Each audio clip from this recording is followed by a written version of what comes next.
It's our 55th Coffee with the Commissioner event. We picked a real good day to do it, a day when none of us got any sleep last night, but nevertheless, we're all here this morning, and we're glad that you're here with us. And we're going to talk about some things that are important in the county. First, before we do, I just want to take a moment to say congratulations to all the folks who participated in the election. We stayed up really late last night watching the results, and to all the local folks who got out there and put their name in the hat, congratulations. I saw one race in particular. It appeared to be a direct 100% even 50-50 tie with my friend PC Wu and his race. I haven't seen any updates, but it was a 50-50 tie, 2,322 votes to 2,322 votes. So I made it a teachable moment, sent my children a text and said, this is the reason every vote counts. Does anyone know, did that number change, or did that stay at 23-22? Did anyone see that? I talked to someone on the canvassing board last night, and I do think they had a couple of more votes to count, but they still will do a recount. Yeah. So. Yeah, but it just goes to show, even a position like a city councilman, I mean, it can come down to a dead even tie. We've had a number of county commission votes in the past that came down to 5 votes, 20 votes. So every vote does count. So to everyone who participated and to all the candidates who won, congratulations. And we look forward to what's going to happen in the next 4 years. And also, it would be good to know who won the presidential race, but of course we don't. So we'll see what happens with that.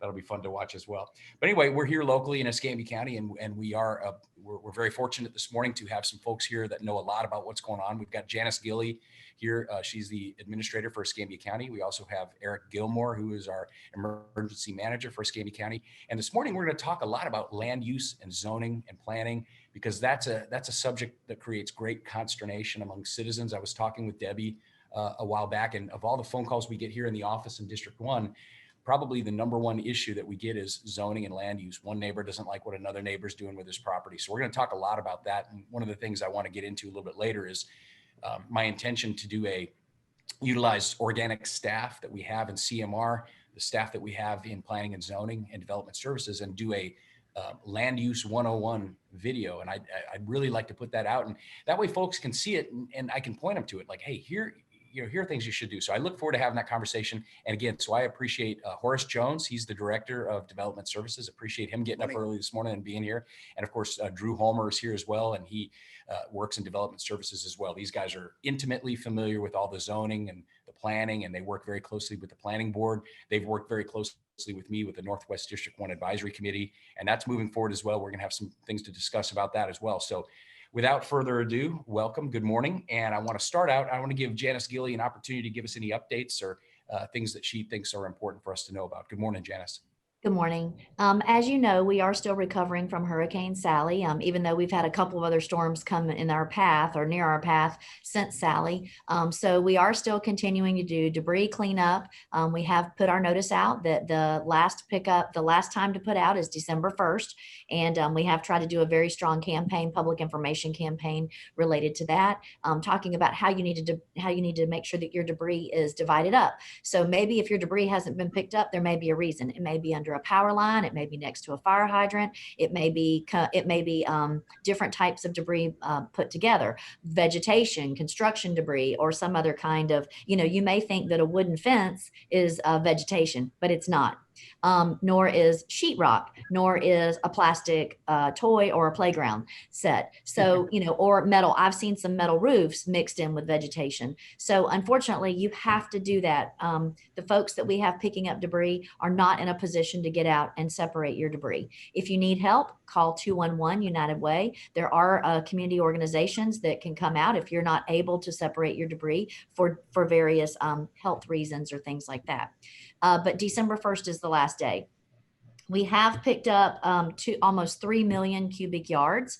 Our initial estimate was about 2.5 to 2.6 million. However, when I told FEMA after our storm, I told them it was going to be close to 3 million, maybe 3.2. And so it looks like we're tracking that. So it's going to be about $65 million worth of debris pickup. And we tried to equate that amount of debris with what the inside of the Superdome would look like. And we haven't quite been able to do that, but we still have been using the graphic of football fields. So almost 3 million cubic yards of debris is 465 football fields, 3 feet deep. 3 feet deep. Well, So it how many consists football of fields was that again? Say that again. 465 football fields, yeah, 3 feet deep. So we have that. I just want to continue to mention to our citizens that the FEMA, you may be getting letters from FEMA that are talking about whether or not you've been accepted or you've had a successful application and things like that. If you've been denied, please continue to fight the fight. That's because it could be that you were denied because maybe you didn't check a particular box. Maybe you didn't sign the right form. Maybe they need a form from you. So read your letters very, very carefully. One of the things that the FEMA centers have done is they've added the service of if you come to them, they will allow you to help upload your documents. You don't have to come to them. But if you need to have documents uploaded to complete your application, or if you just want to ask, why have I been denied, and get more information from them, you can. We have had tens of millions of dollars thanks to the individual assistance provided to our folks in our region. Thousands of our residents have already gotten that assistance. And so what we want to do is we just want to encourage folks to not give up and to continue that particular effort, because I do think that FEMA and the federal government have kept their commitment to us in terms of trying to help our residents. And then one last thing on FEMA recovery, we have our what's called scoping meeting today. It was previously called a scoping meeting. Now it's called a recovery meeting. And Escambia County has about 400 projects that we will be talking with FEMA about. They're everything from parks, bridges, bridge repair, upland road restoration, drainage, stormwater, all kinds of projects that we will be starting to talk with them about. So we're required to have that meeting within the first 60 days after the storm. We're going to make it. Unfortunately, we had to cancel it last week because of last week's storm. Right. And then we have 60 days to put those in place with our partners at FEMA, and then also the partners that we're using at Thompson Consulting. So we're looking forward to that and getting that going, because as we know, that's what helps provide us the funding that we so desperately need. These projects are clearly hundreds of millions of dollars. And so we really need the support from the federal government to help us. Janice, do we have a number, a total number in Escambia County? I know we've got to be approaching over 400 million in public and private losses. Is it $500 million? How much did Hurricane Sally do? Do we have an updated number? Or maybe Eric knows? I don't have an updated number. And I think, and part of that is, so for us, it was about 125 million. And then you also, you have the city's numbers, and then you also have, and the 125 is preliminary, right? We still have to get through all these project worksheets and have all the analysis done of all this 400 projects that I've mentioned, 383 projects. But the bridge, I think the bridge is clearly a substantial project. I mean, it was a $300 million build, right?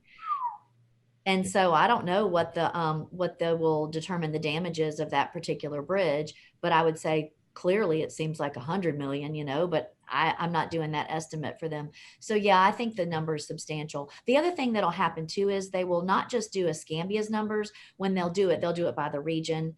We can extrapolate Escambia numbers, and I know that the Haas Center at UWF is looking at doing some of that analysis, but I don't have that number. Yeah. Okay. I just was curious. I wanted to ask you a couple of specific things. We talked about it a little bit before we got started, but the gated communities and the private roads, do we have full authorization from FEMA to get those, the debris picked up in those locations?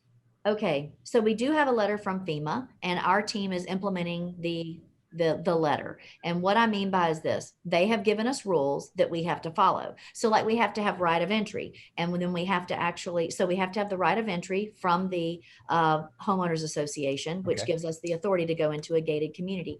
Then we also have to clearly delineate that the debris is on the right of way, on the private right of way, not up in someone's yard. So they're really going around with wheels and measures, and they're measuring the amount of debris that may be there. They're taking the wheels and measuring exactly, those survey wheels, and measuring actually the distance, the size of the pile, where it is off the road, things like that. So once we follow all those, dot all those I's and cross those T's, we will be able to get reimbursement. So I would say it's not an approval letter like you and I would say it's an approval letter. They basically said, you follow all our rules, we'll reimburse you. And so we have to be the ones to make sure that they're following the rules, because we're the ones with the money to lose. Explain that to people, because a lot of folks don't get it. We're fronting the money, right? We're fronting the money. This is all reimbursable, right? $65 million. Yes, you are. And Yes. the new chief financial officer and I've had several conversations about where we are from a cash perspective in Escambia County. I do have trouble sleeping at night sometimes, You and me but both. she's assured me. We've talked through it. Right now we're doing okay. But you know, that's a big dollar amount to put out there, because we have to pay these debris guys, right? Right. Because they're out there physically doing the work, and you know, they need to get paid because they have to continue to gas up the vehicles and all of these different things that have to happen. So yes, we're fronting the money. So what she and I are trying very hard to do is to not put us in a position of having to take a loan, right? We would never want Right. to do that. Nope. And then also making sure that we are not putting ourselves in a cash position that puts us in danger. You know, Eric can speak to the storms, but you know, as you know, every other week we've been having a storm. Yeah. So we've been under 3 states of emergency every other week. And part of what makes us so nervous, not only to damage to our citizens and our community, is just the cash position of our community. One of the things that we want to make sure we're doing is we're being very fiscally and financially responsible, Yes. for you, the commissioners, because that is your one of your major responsibilities to the community. Correct. But just in general, but I got to be honest with you, when you have COVID, then you have one storm, another storm, you know, storms start stacking up. It just puts you in a tenuous position. So we are continually monitoring it daily in terms of our cash flow. And hopefully our economy will be good and citizens will be able to continue to pay their, you know, property taxes, because we all know those are coming due. And, you know, we'll be able to continue to move forward. But we are monitoring that because Right that is on. a very concerning issue. And it takes FEMA a while to repay. Yeah, that's the problem, right? I mean, Mhm. they're good for you. They're good for the money, but you know, we need the money right now. But I So do know our residents are getting money in their hands, and I think that's really important because they're the ones that absolutely. have been suffering. So we want to make sure that they get taken care of. You know, we know we'll get taken care of at some point, but we really want our residents to be taken care of because they are in the most vulnerable position. Yeah, without question. And we're going to do it. And we have been doing it. And I know that along with that, we're going to be getting an update this Thursday on a couple of things of interest. I'm certain that my counterparts will want to know about the CARES Act and the distribution of those funds. I don't want to jump ahead of that, but I'm going to assume that Thursday you'll have an updated number of the number of Yes, checks that have gone out.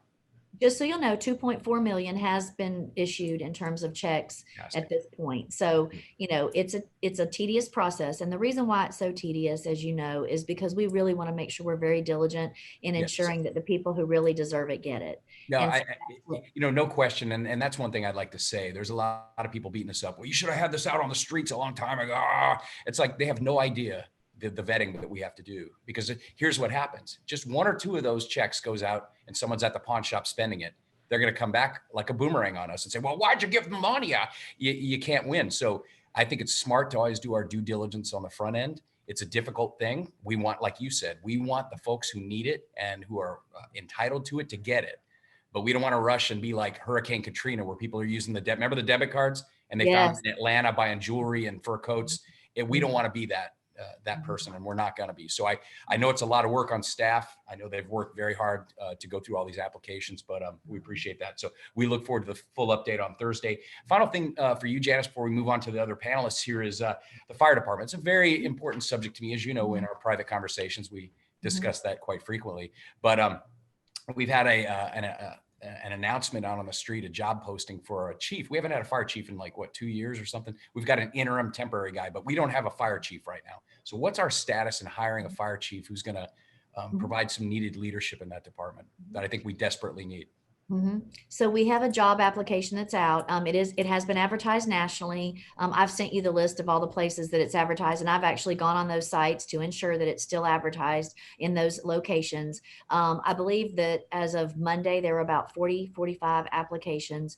I hope we'll get more. Sometimes people will wait till the end, and the reason is because Florida is a very open information state. And so if you're in a position, sometimes it's hard to apply in Florida because if your name's on the street a really long time. So I'm hoping that hasn't dissuaded people from applying.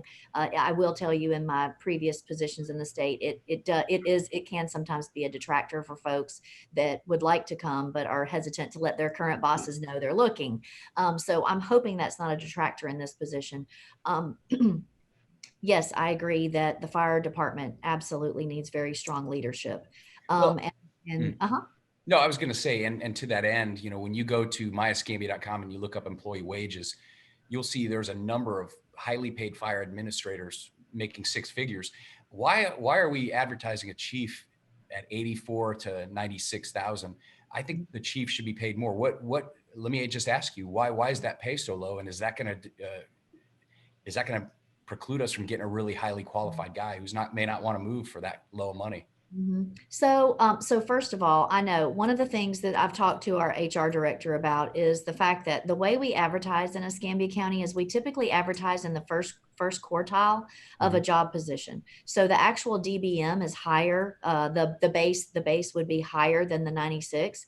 Okay. And typically, so unfortunately, that is a very long-standing policy in Escambia County is you advertise at the first quartile, and then so the director can fund the position at the first quartile. They can ask me at the second quartile, and then I have to give permission for anything over that 50% quartile, in the 50% and above. And so it does tend to be a negotiation. And if you have really qualified applicants, you can start negotiating with them at a higher rate. Okay. Yeah, So like I said, to it's me for that every was position. just.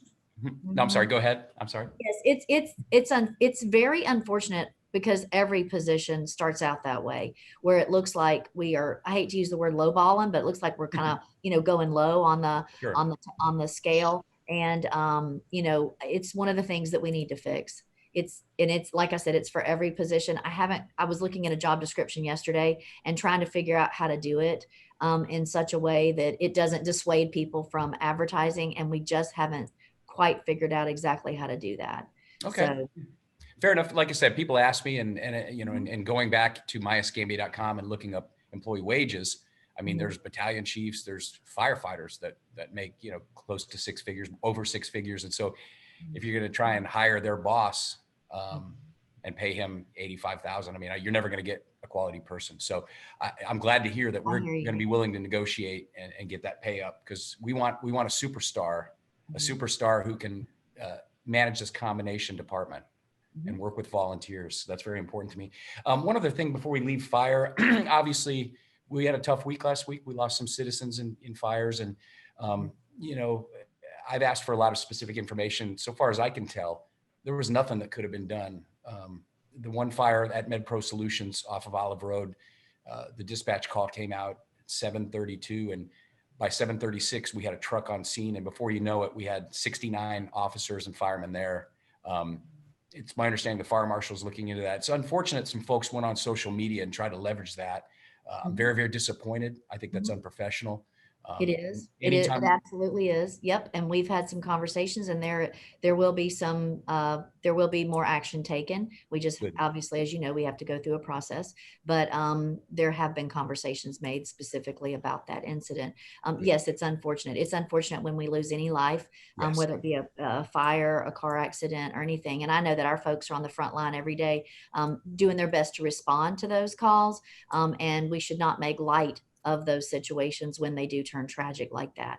Absolutely. And so for example, the unfortunate, the really sad situation with those two Ah, people. ah, Um, so we started immediately making sure that we had a space heater campaign. So we yes. got that out because I was surprised to know that we didn't have a space heater campaign. The other thing we did is, due to COVID, there were some concerns about going into households with the smoke alarms and detectors. We said, nope, we're going to get out there and we're going to start making sure that smoke detectors are being, that program is being reinforced this week. So we really started hitting hard on the space heater information, how to, properly use a space heater, and then also on the smoke detectors, getting back into the homes to make Yes. sure that we can get those up.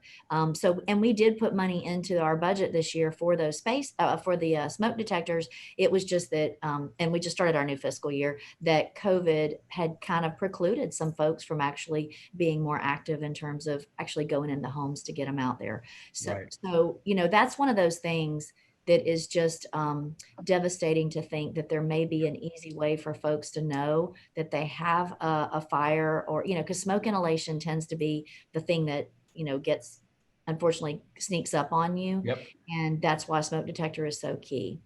Absolutely. Well, I just want you to know, Janice, and I've expressed this at the dais as well. I mean, I strongly support the smoke detector program. I know those saves lives, batteries.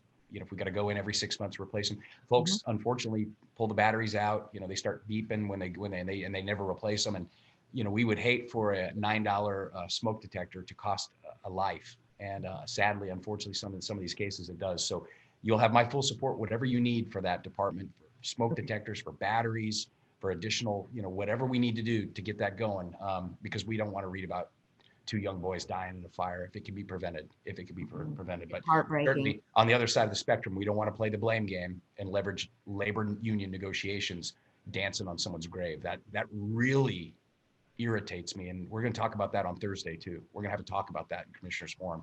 That cannot happen. Just cannot happen. All right, moving on now. Thank you, Janice, for that update. Eric Gilmore, thank you for being here. All right, give us your take on the debris, on how things are going. The construction debris, the sheetrock, the wood. I'm getting calls about that. Where are we at on that? Are they picking that stuff up? You know, the damaged stuff from the storm. How is that all going? I haven't been monitoring that. Janice might have an answer for that, but I have seen piles being removed. So the crews are out there. And if you hadn't been cut off by one of these big trucks, I don't know where you've been. They are out there. It's on the side of the road, cutting people off. So they're out there. So watch out for the trucks on the side of the road. I have seen progress on the routes that I take around the county. And I haven't been able to get out and venture out like I wanted to because of every other week we're dealing with a storm or getting prepped for a storm. So, but I have seen the debris start dwindling down and then people bringing stuff out. So that's good. So stuff's getting picked up. I have gone by the debris sites and noticed that there are mounds of debris. So I know that they're collecting it and bringing it in. So that is happening. So tell me, where exactly is Hurricane Eta going to land? We were talking about that before we started this morning. I need we have a magic 8 ball in the OC. I'm not kidding. And we just now shake that thing and just, you know, ask it the question. So the models haven't gone anywhere. People need to understand. I had somebody just 2 weeks ago say, man, I can't wait till November 1st gets here. And I said, what's going to happen November 1st? That's the end of hurricane season. No, it ain't. Hurricane season goes through November 30th, unfortunately. And it looks like we're going to use the entire season this year for some reason. So Eta is, I've seen it go into from Miami. I've seen it go past the peninsula into the Atlantic. I've seen models where it takes it up to Orlando, comes back west to Tampa, and then back in the Gulf. I've seen it to the Keys, kick into the Gulf. We are not out of the crosshairs on Eta, to be honest with you. There's a potential. Wow. I hate to say that, but there's a potential. Everybody, I noticed the same. We had our meeting for Zeta, and I brought the crews in. We set up for Crystal Ball. We set up for Sally. We set up for Delta. And then we had Zeta, and the crew come in. And after we got our mobile weather briefing, I looked at everybody and I said, all right, guys, plan 32B, execute. And that was, you know, we've done it so much. It just go forth and execute the plan. But I don't know where it's going to go. Everybody needs to watch it. It's still a viable storm. The good news is every model that shows it going through Florida, missing Florida, or coming into the Gulf and coming into Panhandle, it's around 1,004 millibars, which puts it right there at a tropical storm. So, right. So intensity wise, it's not going to be what it is down there. Down there, it was, I think it came close to being a 5. Was it? It almost came. That's right. But it made landfall as a Cat 4. So fortunate for us, you know, wherever it goes, Florida, Gulf of Mexico, it's not going to be as strong as it was when it hit Honduras. So anyway, because the water's much cooler, right? And that's a big factor. Waters are much cooler. So and it's got a lot of land mass. It's got there's a lot of variables out there that's going to steer this thing wherever it may go. So and the models are, you know, they're showing like next Monday coming somewhere around the Keys. So it's just, there's a lot up in the air. Well, watch it. Be vigilant. So. Oh yeah, and I want to take a moment to thank you, Eric. I mean, between COVID, between all these storms, I mean, you guys have done a marvelous job. You've opened the Emergency Operations Center. You've kept the citizens informed, and I just want people to know that takes an incredible amount of work. And we have dedicated team members and staff members. Janice, your team. I mean, just to go to red alert that many times. I mean, you know, you were promoted was about 7, 8. How long have you been in the job, Eric? You got January. January 7th. Wow. 20. And look, did you have any idea when you took this job that of what it was going to entail? And just for people to know, you're a volunteer fireman. You also That's go correct. out and you volunteer in the community, which I think is just amazing. I think that's incredible. I just have a lot of respect for you, Eric. You just do a great job for the county. We're lucky to have you, frankly, if I can just say that. And I got to say, the partners that we have in the EOC, man, I appreciate them because they make us look good. I mean, we have really good partners here in the EOC, internal to the county and external to the county, our external partners. And every time we operate or have a meeting, I get full support of the community. Yes. They would have thought, you'd have thought there'd been fatigue after Sally. When we stood up for Zeta and got ready to go for that one, everybody showed up like they were supposed to, sat down at their desk, and like nothing happened for here, like a new storm. Let's get this one done too. Wow. We got a good, this community has a good support. We got a good support out of the community for the EOC. So I want to say that. Well, we do. And you guys provide a valuable service and you keep us informed. And I think you guys have established, and I know we've had a long running, very good partnership with the media, but this year it just seems like it's been exceptional. You turn on the TV, you get the information that you need. And I just think you've done a great job. Well, let's talk about COVID-19. It's in the media right now. Everyone's talking about it exploding. As I looked this morning on the dashboard, it looks as though we've notched up just ever so slightly up to 59 folks in the hospital with COVID, which sounds like a lot among 3 hospitals with lots of beds. But back in July, August, we had 250, 260 That's hospitalized. Our positivity is at 5% according to today's dashboard. And by the way, anyone who's watching this, go to myescambia.com. It's the very front of the page. Click down, click the dashboard. Eric and his team and Janice, they've put together a very succinct dashboard of everything you need to know. Total number of tests in Escambia County, the number of positive tests, resident, non-resident, the number of deaths, hospitalizations, everything you need in one chart. And it's been maintained. And I really appreciate that. I go to that every single day. I want to keep my finger on the pulse. But what's your sense of where we're at? Because other parts of the country, there's, oh my gosh, we're going into second wave. Seems like we've really done pretty good here. What's your thoughts? We have done good. Now you're right. We do have a slight uptick in our hospitalization. We was around 41 to 45. We was hovering around 45 average. Yeah. For the past couple of weeks. We did go up to 59. You're absolutely right. But you look at our ICU beds. We was around 4 to 10 ICU beds. We got 25 now. Just a slight bump in hospitalization. But you got to think about everything that's opened up. We got high school football games going on where people are doing that. We got schools open, and that's going on. We had the Trump rally. People are kind of coming together. I'm hoping they're taking the precautions. But even after all that kind of opened up, restaurants going to full capacity. Yes. Seeing just a minimal bump, but still, don't let your guard down. I don't think we're on the verge of seeing a second wave, seeing the numbers and where we are and talking to the hospitals, but they're being cautious. And I encourage everybody to be cautious because we don't want to see a full scale second wave go out. No. So as I see things open up and more people are together and we've got this little slight uptick, I think we're doing good. This community is doing real good. The hospitals seem to be doing good. We meet with them every other week still and talk to them and ask them strategies or what they're seeing. The median age of COVID positive is 39. Wow. It's not the young. It's not the real old. It's 39, somewhere around there. So, continue doing your precautions. Continue doing your social distancing. If you don't have to be in a large group, don't be there. Don't put yourself in that situation. You take those simple, common sense things, and I think we'll get through this. Vaccine's supposed to be coming out, we thought, in November. It's looking like it's going to be after the first of the year. Of course, the hospitals and those frontline workers will more likely get the vaccine first, and then we'll get out to the rest of the community, and we'll start meetings with DOH on how we're going to roll that out and get the vaccine out. So, but we're optimistic. I mean, we're looking really good in Escambia County from where we were. We're absolutely looking good. Yeah, one of the things I was noticing when I looked at the newspaper over the weekend was they have on the online version they have like a photo compilation from all the Halloween parties, and I was looking at all these people grouped together, hugging, drinking, not one mask, and I'm like, well, okay. I mean, are we gonna have the Halloween COVID explosion? Is that what's coming? Is that what's coming next?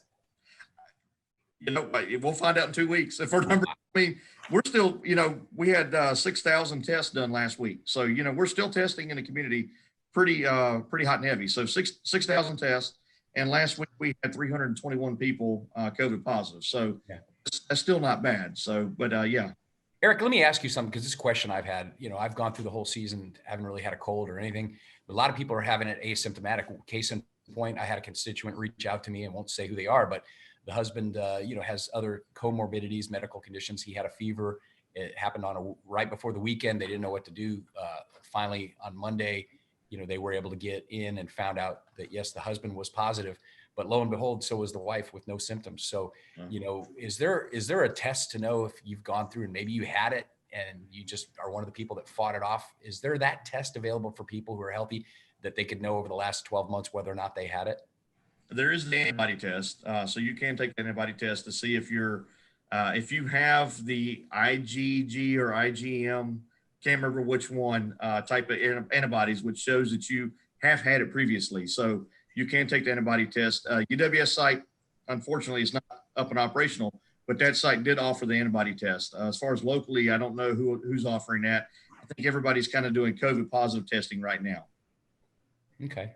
Yeah, well, I know that's a subject that a lot of people are interested in. I mean, to watch the media, the national news, you would think, that, but I just, we're not seeing it here. I mean, God bless it. We did lose a very, very beloved jail employee. I've known the man. I won't mention his name, but I know that he passed away and he fought it hard. But we're not seeing the problem, thank God, that like El Paso is having with the refrigerated, trucks and things like this. And we certainly hope we don't see that locally, and we pray for those folks out there in that part of the country. Well, Eric, thank you for that update. Well, Horace and Drew, thank you for hanging in there. I know it's tough getting through the first part, but just appreciate you all being here. And I want to ask you guys, because again, it's fascinating as I've come into this job and complete my first 4-year term, the things that you learn, the lessons you learn. And what I've learned is, number one, land use zoning decisions are the number one source of consternation among citizens, and they get very, very angry about it. Of course, I'm not talking about traffic and stormwater and these other things. I'm talking about issues that really get people mad. I can't believe my next door neighbor gets to build a subdivision. How can that happen? They get bent out of shape. And the other thing is code enforcement. I think he should have those cars cleaned up, but I don't want to be the guy to have my name on the report, but you ought to do. So what I plan to do in my second term, and I've discussed it with Janice and with you all briefly, I think it's important that we get the word out. We let people know code enforcement 101. Here's how it works. And here's the way it works. And it's driven by complaints. We don't drive around telling people what they can do, what they can't do. And I think we need to put that out there. And the other thing is we need to talk about zoning and land use and do something using our staff, our organic staff. Land use 101. What is zoning? What can my neighbor do with his property? What can I do to ensure that I live in an area that's compatible with what I want? The issue that I've seen off of Highway 98 was some folks in a very nice subdivision. They loved the 2 parcels in the front that were like wooded parcels. Well, one of them got cut down, and before you know it, there's a Domino's Pizza and a tanning salon, and they're not happy. But it's allowed under the code. So I want to talk to you guys about that. If you're a new person coming to Escambia County and you're going to buy a house, Horace, you've done this for a long time. You've seen just about everything in the book. What would you tell a new citizen coming to Escambia County who values their quality of life, if they're considering buying a house? What would you tell them to look into? So thank you, Commissioner. Glad to be here this morning. Good morning to everyone. One of the first things that I would tell anyone, before you do anything, before you even start going to a real estate agent, come to see us. We are here to help you. We do have zoning. Escambia County do have zoning. We have a future land use comprehensive plan. It's very, very important that you come see us. Honestly speaking, don't take the word of the seller. I love the real estate agent community. We work with them closely. Don't take the word of them. Don't take the word of your neighbors. Come to see us. Don't even take, well, it doesn't appear to be that way. You need to know the zoning. So we are here to educate you. Come to see us. And when you come to see us, make sure you get something down in writing and hold us accountable to what we say, because we have the land development code that we must go by. We have the comprehensive plan that we must go by. So the first thing, come to see us. We are here. You can call me. I don't mind giving my number out because I want people to do this. You can call me at my phone number, 850-554-8210. I will answer you. You can text me. We have My Escambia online zoning information. So we have the tools in place. And again, Commissioner, that is an excellent idea. We'll be glad to do that once we get it set up with CMR, where we can educate the public because they don't know. Because you got to have zoning and land use approval from a fence all the way to a single family home, duplex. So we have to give the information and we want to. But number one, please come to see us first before you sign any document. Yep. Come No, to that's see. great. That's great. And, Horace, this would be a time to talk a little bit anecdotally about how you and the department came really to my rescue. Before I was even a commissioner, many, many years back, I owned commercial properties and in Escambia County. And one of those properties had a very, very specific license attached to it and a very difficult business to be zoned, and it was grandfathered. Well, one tenant let the license lapse. I wasn't aware they were paying their rent to me, but they let their license lapse. The state pulled the license. I was unaware. And so obviously that tenant went bye-bye. And when I brought the new tenant in, ran into the brick wall of, well, the other tenant let the license lapse. So now you can't have that same kind of a license. And I was suddenly, and that would have been a tremendous injury to the value of that property, frankly, if I couldn't have that license there. So that's when I met you, Horace. I think it was 2009, 2010 timeframe. And you assisted me, and I was just a citizen at that time. And I came to see you, and I just, I'll always remember how you sat down, you went through the code book, you looked at the parcel in particular, and you were really able to assist me. We were able to get that turned around and put a new tenant in there with the same kind of license, but it didn't happen in a vacuum. And that's really a testament to these men and women that work in the planning department. They're willing to help you. And Yes. if you're a business owner like I was, or you're just a citizen trying to buy a house and make sure it doesn't end up next to, a dog grooming kennel or something that you don't want to be, or something where they're going to have smashing sounds or crushing machines. I mean, in Escambia County, let's talk about the history of zoning in Escambia County, because I think this is fascinating. Grew up here, didn't realize as a kid, you don't really think about things. I always wondered why it was weird. There was a trailer next door to a mansion and then a trailer, but we didn't. When did we get zoning in Escambia County, Horace? Unfortunately, and I have Mr. Andrew Homer. He is a wealth of knowledge as well. He's the vision manager. You can contact him as well. Commissioner, that's a very good question. Unfortunately, within Escambia County, we got zoning and we got the comprehensive plan very late. Basically, it was around 89, 87. Wow. We got it very late. And Escambia County was basically, it was built up. You had mobile homes, you had houses, you had homes, you had businesses that was already in place. So and basically DCA, the old Department of Community Affairs, we was, I don't want to use the word forced, but we had to do it. And so when it came in, everything was almost already built. The land development code was given to us. We had to do that. So everything was done in a hastily aspect because we had to do it.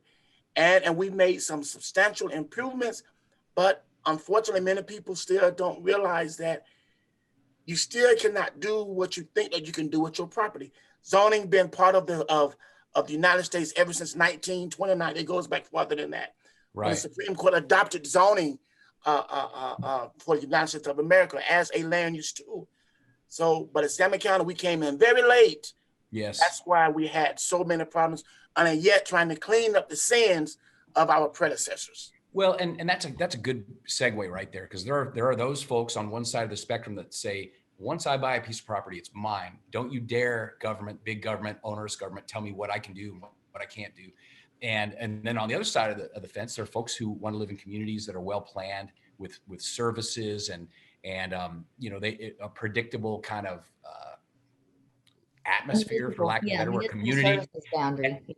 And so you guys, and I say you guys, Horace, Drew, and Development Services, you have to walk the gauntlet between folks who want to do what they want to do. They want to put a gigantic shipping container in their front yard on a busy street, and they don't care. It's my land. I want to do it.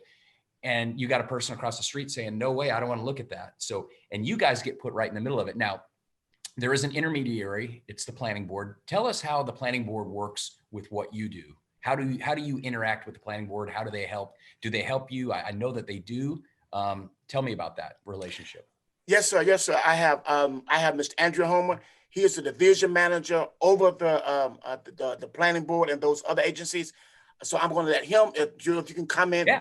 and provide some Sure. insight. Sure, I can do that. So, and am I coming through? Because I Yes, you can are. see. Yep. Yes.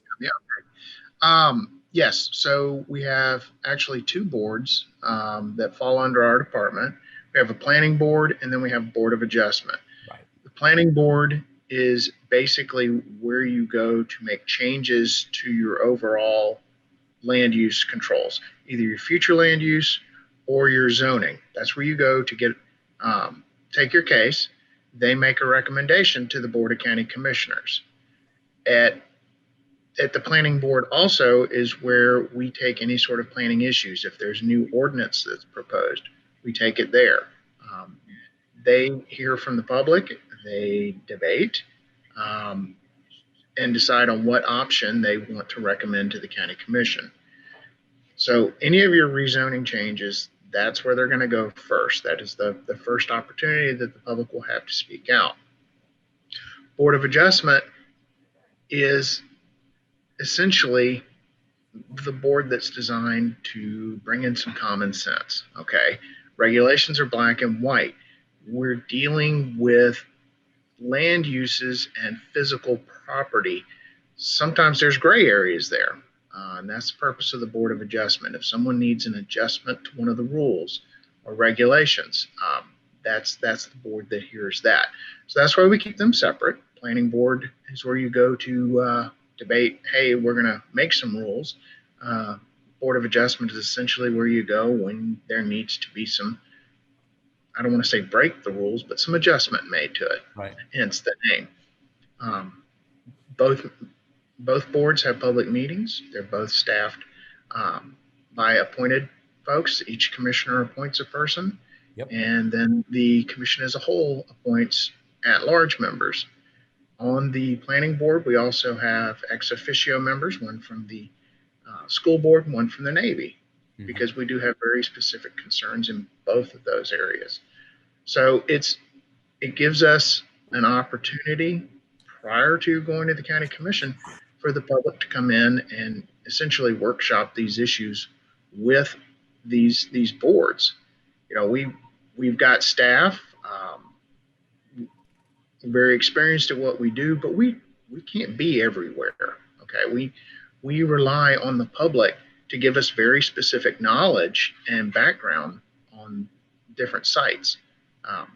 I have a question that Drew, and that's a great overview, and I can't wait to add that to our video that we do. And what I'd really envision is a video with graphics, and then here's the planning board, here's how it's done, and you start the process from the beginning. You want to do I want to open a mini golf course. Okay, well, what kind of land would you have to buy? Okay, what do you have to do? And go through it on a couple different scenarios. But I do have an email question that came in, and it just says, what should we do in general to correct poor development processes countywide, lack of walkability and poor street layouts, cul-de-sacs? Any thoughts on that? Is that all? That would take the county commissioners changing the land development code. Some communities, in other words, you build a subdivision, you have to add sidewalks to it, but we don't have that. What do we do? Like a small impact fee where they put into a sidewalk fund or something along those lines? Commissioner, for any change, and those are very good questions. For any type of changes to that, it will require a land development code change. Right. As Drew stated, we will have to workshop that item, workshop those things. They have a public hearing if it come necessary with the planning board do want to make a recommendation. The planning board would then make a recommendation to the Board of County Commissioners. The Board of County Commissioners will have the ultimate authority on whether or not they want to adopt or deny that proposed land use amendments. We do work very closely with our traffic department, with our engineering department, because land use covers so many aspects. Yes. It covers stormwater, it covers roads. So that's why we collaborate very successfully with these ordinances to make sure that it is for the betterment of the county. We work with our engineering department, George Jones, who basically help us provide some sound principles for street layout for design. For subdivision, So when we come in, we have what we call a DRC, or site plan review committee, where a proposed developer say, "Hey, I got an idea. I want to build a subdivision." They come in. It's very, very important to have a pre-application first. Right. With that pre-application process and doing a subdivision, we could address. They could tell us what we want to do, and we could address all of the hiccups or challenges with building your subdivision. We could address that. It's surrounded by wetlands. It's surrounded by neighborhoods. The roads are maybe poorly designed. You may have to have a right-of-way improvements. So if they decide to do that, they will make the formal submittal, and we can outline those things. We will have our the community presentation, the thing with CMR. We'll be glad to discuss all of those things because it's very necessary for them to know what they can and cannot do, especially the impact that a subdivision can have on surrounding properties. Yeah, it's Especially now absolutely with true. all this urbanized flooding, we're looking at all of those things to make it better. It requires time, but it's our goal to make it better with the help of the Board of County Commission. Well, and that's a great answer. And now the opinions vary on Facebook. You know, I'm getting where some folks are saying that they don't like zoning, and you know, I get it. If you bought a piece of property and you were told you could do one thing with it, and we see that up with the Midwest sector plan, we see some folks that really don't want to be under it. Some of them, there's questions whether or not they knew, and now there's all this consternation and gnashing of teeth. I get it. There's a yin and a yang between property rights and then the right of a community. I mean, let's face it. If I bought a piece of property next to a very nice subdivision, I won't name one, but if I did, and I said, I want to collect dog feces and I want to put them in big barrels right by your fence to your view, you would have a problem with that. Even if you were the diehard Yes, property rights guy, you'd say, well, I can, the flies and the smell. Well, no, it's my property. I want to stack these right by the, so that's an extreme example, but let's just face it. There are all kinds of things. Or I want to be a backyard mechanic. I want to work on my own car and my own property, and I'm going to rev the motor and play loud music. It's on my property right next door to your property. So everything is a balance. There is a balance. Yes, if you want a nice community, it's kind of like a microcosm of that would be a homeowners association, nice subdivision. Yes, You sir. go in there, but you know there are covenants. You go in there and you know, okay, I can't park the RV in the front. I can't put my car on the front yard and jack it up because I'll get a nasty gram and eventually they'll put a lien on me and they'll take me to court. And you buy in there and you kind of give up some of your rights to live in a nice community. Well, take that to a community level, and that's kind of what we're doing, right? That's why you have master plans in some areas. We've got the Perdido Key Master Plan. And speaking of master plans, this is a perfect time for us to segue now that we've got Drew and Horace here. We're doing a master plan for the northwest section of District 1, the greater Beulah area, precincts 5, 43, and 68, the area that's just blown up with growth. It's one of the reasons, it's one of the platforms I ran on in 2016, and we've had a 9-member committee. We've worked very hard, and it's my understanding there's some news now. You don't have to mention the name, but there is some news to report today on that, Horace? Yes, sir. Drew? Yes, sir. Absolutely. So yesterday, the committee that was looking at the bids, we did interview firms and we did make a selection. Through that Northwest District 1 Advisory Committee, the work that they did, and most important thing I think that came out of that, at least personally, was that they came up with a group of a bunch of survey questions. The survey was conducted by the Haas Center to get a real feel for what is important to the citizens out there currently and going forward. I did mention in the interview process to the firms that we interviewed the issue of balance. Once again, there's folks out there who say, hey, I like my semi-rural sort of lifestyle out here. How can we protect that while accommodating the growth that we know is going, and frankly, the infrastructure and services that the existing folks want and need in addition to that. So I believe we're definitely on the right track here.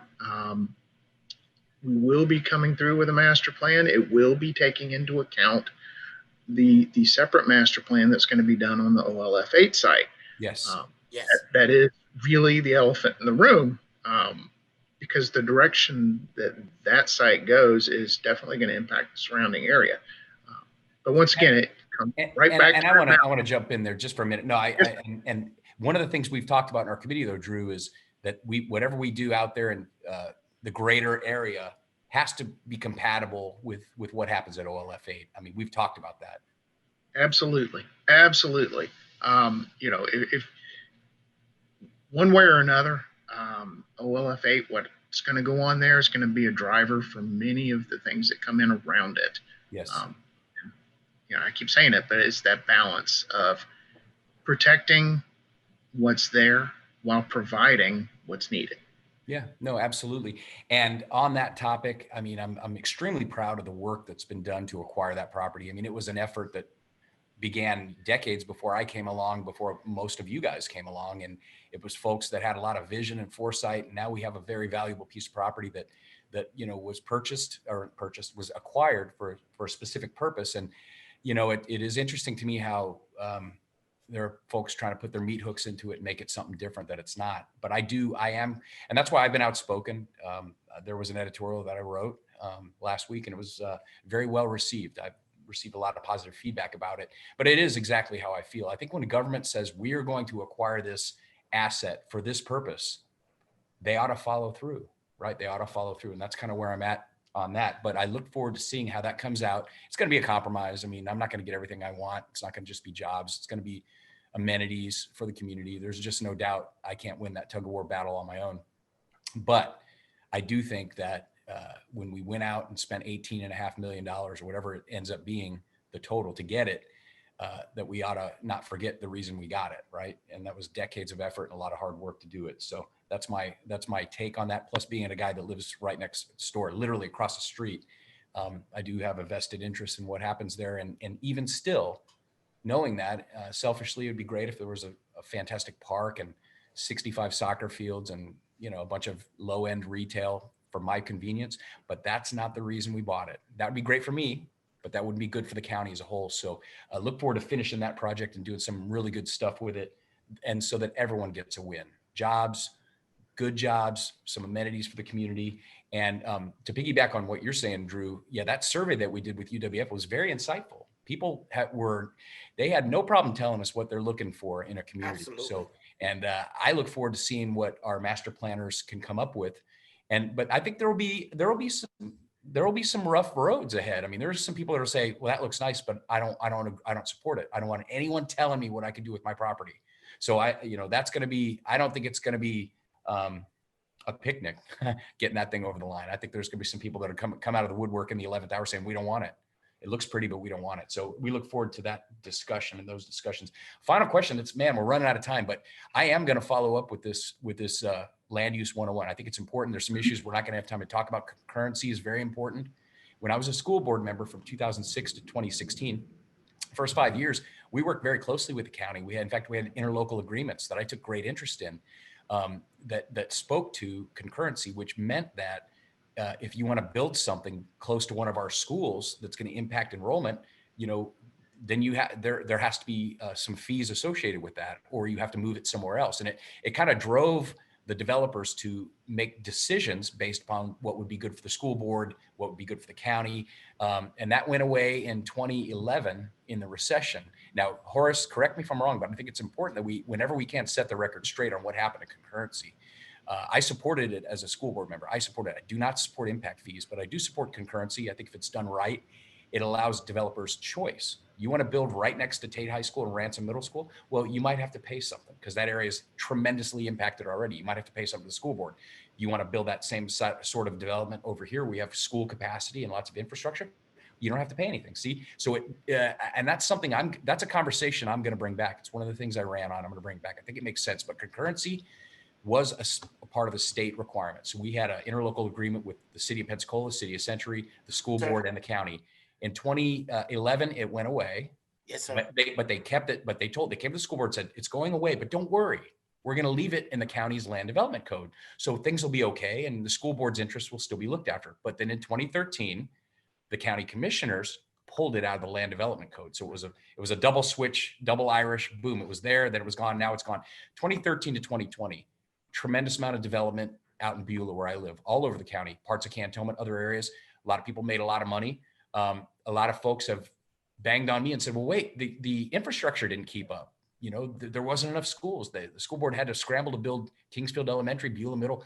So with concurrency in place, I think that could have made a difference there. So am I right on that horse? 2013, the commissioners got rid of it, and then it's been Yes, sir. gone. Yes, sir. Yes, sir. No impact fees, no concurrency, a development that really didn't take into account the infrastructure or the schools. So that's a problem that I think we got to fix. So that's some news for whoever happens to be watching. And I'm willing to have that conversation because I think it's important. But unlike Santa Rosa County, I do not support impact fees. And I'll tell you why. We've got the penny sales tax. Our voters have been very good to us. They've given us our local option sales tax. We've got that money. If we are smart with the way we use it, we can utilize that. And the other thing about impact fees is they're project specific. I can't take impact fees and make this developer hit them over the head with impact fees and then fix something over here. It's project specific. So for a lot of different reasons, I do not support that. But concurrency is a discussion I believe we need to have. Road concurrency, school concurrency. Final question. I kind of got on my soapbox a little bit there. And this is a good question from Phil online. Who looks after these guys? So they come to your development services department. I'm going to build this storm pond. I'm going to do it this way because I know we've cleaned up a lot of messes. Who goes out there and makes sure that they're building it the right way? It's another thing I think we need to look from a process standpoint, the way we all work together. Okay, you said you're going to build this retaining wall this way. The engineer engineered it this way, but in practice, it didn't get built that way. So who's the watchdog looking out for that? Commissioner, for it's my department, the Development Service Department.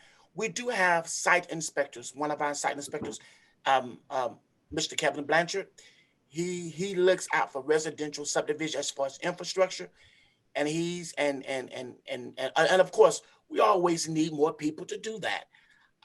So for public subdivision, once they build it, there's a 2-year warranty period. Maybe that need to be extended. Whether if it does not function properly with that warranty period, we must do it. And also too, and it's still the responsibility, even after the 2-year warranty period is over, there's still some latitude given within the land development code where the engineer of record or the developer, whomever, is yet has to make the necessary repairs. It may be, and sometimes it's very challenging for them to do it after the 2-year warranty period.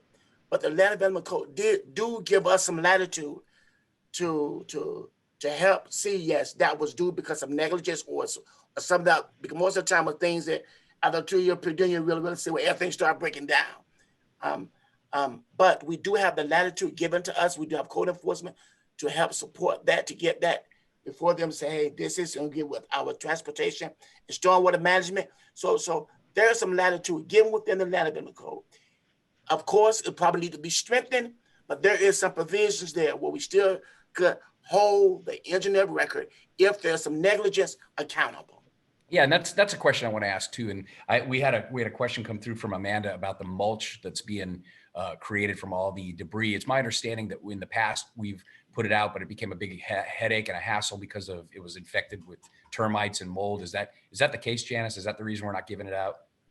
Yeah, the other thing is that it is a combination of, various types of vegetation that may not actually, go well together over time. And so, because we can't be like, they haven't separated the vegetation. So it's like all pine, all oak, you know what I'm saying? Right. And so it is going to one particular place in the kind of central part of the county, north of Molino. Well, I can't believe an hour goes by so quick, but I appreciate each and every one of you, what you do. You guys take a lot of heat, you take a lot of grief, and you're not even elected officials. We take a lot of heat too, but we sign up for it. You guys just want to do your job, be professional. And I think I just want to say this, being in the county for 4 years now, I'm really excited about the next 4 years. But I've got to say this, the staff, the day in, day out, the guys who turn the wrenches, the guys who go out and do the work. We really have dedicated, great employees. And I just want citizens to know, I know you get frustrated. You want things done quick. You want it done fast. But I'm telling you, these people are dedicated. They care about this community. They all live here. They grew up here. They love this community. And we're really blessed to have, when I send an email, when Debbie, my aide, sends an email, it's amazing how quickly they get responded to. So if you have an issue with something and you're a citizen, please bring it to my attention. But the staff should be hands off the staff. The staff work hard and they don't They don't deserve to be berated. They don't deserve to be beat up online or anything like that. And they shouldn't be. Bring it to us. We get paid to do this. This is our job. So I want to thank each and every one of you for what you do, the job that you do. I look forward to doing Land Development 101. We can dig into Yes, these sir. topics very deeply. But one of the things I want to get to is a point where we build these retention ponds. The engineer of record goes after it's constructed and signs that it was built as I designed it. I don't know that that's happening right now. I've heard different things that's happening, but I know this. We've cleaned up a lot of messes in District 1 with retention ponds that have failed. And it's like they limp it along to get past the 2 years. And then the homeowners group's stuck and they're calling me saying, can you fix it? And it shouldn't come to that. And there's a lot of things I want to talk about that. Of course, we don't have time to do it, but we're going to do Land Use 101 and it's going to be great. And we're going to put that out and we're going to do the same thing for code enforcement. Next month, we're going to take a deep dive into code enforcement, talk about that, because I know that's another great topic that people love, right? We get a lot of calls about that. So, but meanwhile, I hope everyone has a great week. It'll be fun watching the election. I still don't, no one knows who won, right? It's kind of interesting. Thanks for you all being here, and we'll see you next month at the next Coffee with the Commissioner.